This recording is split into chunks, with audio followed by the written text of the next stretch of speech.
Time now for an in-depth look at the market news this afternoon, and for that, I'm joined on the line by Mr. Daniel Yu, global strategist at Yuanta Securities. Mr. Yu, good afternoon, and thanks for coming on. Good afternoon. Well, stocks on Wall Street closed higher overnight, bouncing back somewhat from the big decline the session before. An especially strong recovery in the financials and the materials sectors, which are considered to benefit more from an economic recovery. Technology and telecommunications shares doing well too. What's the story in the global markets? Yes, U.S. market closed higher on yesterday.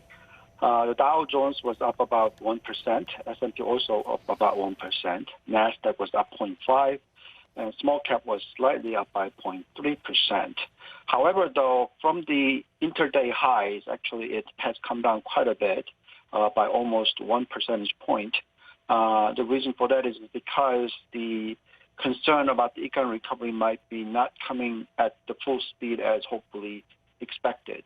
If you look at the fourth quarter numbers that came out for the GDP of U.S., U.S. economy expanded annualized 4% in the fourth quarter, slowing from 33.4% expansion in third quarter, as the continued rise in the COVID-19 cases has impacted quite negatively. If you look at the numbers of expectation, it was 4.3%, and it came in at much shorter than that.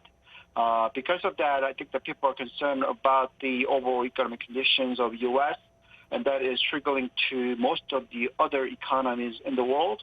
If you look at the European market right now, it is down somewhere around 1.5% plus, and the U.S. futures market also is down somewhere between 1 to 1.5%.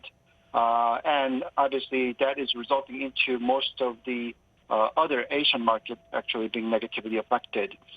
Clearly, there's a concern about the economic recovery, the pace of it, despite all the boosting measures that are coming through from the U.S. as well as Europe and all the global governments.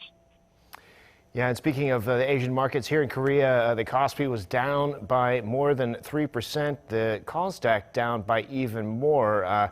Foreign investors are selling off in a big way. Mr. Yu, we're going to have to leave it there for today. We're up against the clock. So we'll talk about the markets again early next week. Thanks so much for coming on today. Thank you very much.